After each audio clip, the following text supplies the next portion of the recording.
سلااوڕێ ساوڕیان هێژا هیوادارم باش و تەندروست بن.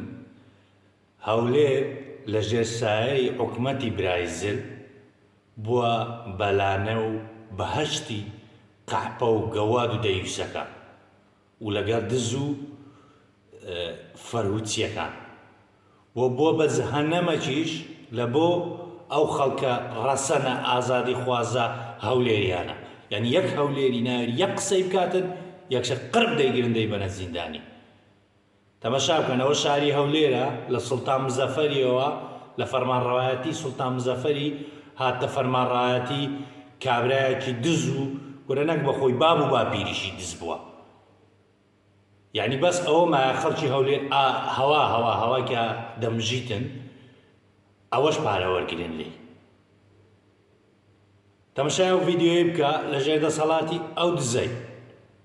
طبعا دزە بەمانای کەریمە، یعنی خەڵکی ڕووتان تۆ لە هەموو نەوعاچی دیکتاتۆریەت ئەو پەڕیتی. یعنی وامان لە یاتێ شادەی بە سەردەمی نێچیری بینی. کاکە نێچیر بەس دەیدزی بەڵام خەڵکی وا لێ نەدەکرد بۆ شێوازەی. یعنی ئەوە هەر خەریکە ئەوەی قەیدەوە بێتن گرب دەچی لە شیرنی خەودەی ڕفێنیت و بەس لەوەی خەڵکی ڕەسەنی هەولێر پێ بترسێنی. ئەوە دەسەڵاتی برایزلە. تەماشا بکەن قەحپەکی وشی سایە کەریمی، تەبان ئاشە لە سایە کەریمی داوای لێبوردن لێ دەکەم سایەخان کاتون بەراورد دەکەم بە برایزل. ئەتو زۆر شەریفتری لە برایزل چکە تو بە ئاشکرا و ئازادی ئیشەکەی خۆت دەکەی. بەڵام تەماشا بکەن لە بۆ سایە کەریمی هەولێر لە هوتێلە پێنج ئەستێرەکان هەیە، بەڵام لە بۆ کەسە چکە کە دوو قسەی کردیە یەکسەر لە شیرنی خەو دەیڕفێنن. با تەماشای ئەو ڤیدیۆی بکەین. باشن، سپرایزێکی بچووکم هەیە بۆتان ئەمڕۆ، هیوادارم بە دڵتان بێت. من لە هەولێری کوردستانم ئێستا. بەڵێ گوتان لێبوو سایە کەریم لە هەولێرە. سڵامێ بە هەمووتان خۆشەویستن و بە تایبەت پۆلیسەکانتان و سەرۆکەکانتان چونکە ئەم وڵات و جوانتان دروست کردووە. هاوڕیانەوە بینیتان ئەوە سایە کەریمە بە ئازادی لە هەولێر ئیچی خۆی دەکات لە ژێر دەسەڵاتی برایزل. بەڵام کەسێک دوو ڕۆژ پێش ئێستا دوو سێ قسەی حەقی کردیە لەسەر مافی خۆی بە جواب هاتیە لە شیرنی خەو دەیڕفێن. با ڤیدیۆیەکەیش ببینیم زانین چی گوتیە.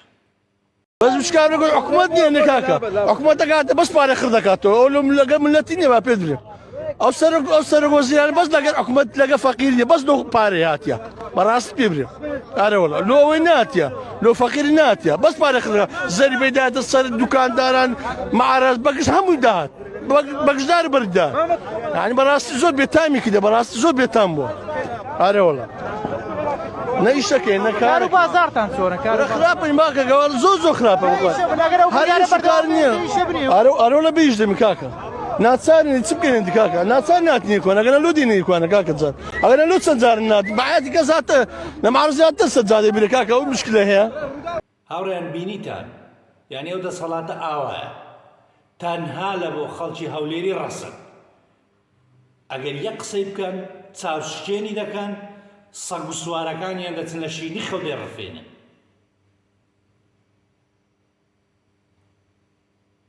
هەی بێ ئەخلاقینە هەتا کەنجی واز لەو خەڵکەی ناینن. یعنی جاشایەتی نما لە بۆ هیچ دەوڵەتەشی نەکەن. جاشی سووریای بوون، جاشی تورکیانە، جاشی ئێرانن، کورە جاشی عێراقن. هەتا ئێستا هەنگۆ هەموو ژیانتان جاشایەتی بۆ لە باپیر ڕاتە ئێستا. هێشتا وەز لە خەڵک ناینی دوو قسەی عەق دەکاتن. یان ئەو برادەرەیت کە تەنها لەسەر ئەوەی یەک هێمای هاتوچۆی پان کردەوە کە خەڵکی ڕزگار کردیە لە لافاو دەچن دەیڕفێنن دەیگرن سڵاحی مۆنیکا مەبەستمە. ئەخە ئەوەیە یعنی هەولێریەکان تێبگەن ئەو دەسەڵاتە بەس دژینگویە. تەماشای ئەوەی مەکەن خەڵکی هەولێر کۆمەڵک سەوسواری ناکەس بەچەی پارتی بەگەریان گەتیە ئیشان لە سەڕەوینی زیاتری چکە نییە. تەماشای خەڵکە ڕەسەنەکەی بکە ئەوانە خەڵکی ڕەسەنی هەولێرینە بیان بینن هاوڕێیان ئەوانە خەڵکی ڕەسەنی هەولێرێنە نەک ئەو دز و چەتانەی کە سەر خان و ژێرخانیویان وێران کردێن بە خۆیانە بە با پیریانەوە بۆ من زیاتر کاتتان ناگرم تەنها ویستم ئەو دەردە دڵی بکەم بەڕاستی هەولێر زەلیلۆ بەدەست حکوومەتە دیکتاتۆرەکەی برایزی بەڕاستی دڵم ژان دەکە لە بۆ خەڵکی هەولێر کە دەبینم ئاوا سوکایەتیان پێ دەکرێت لەژێر دەسەڵاتی ئەو دیکتاتۆرەی ئەو دزەی کاتە چی خۆش ماڵەوە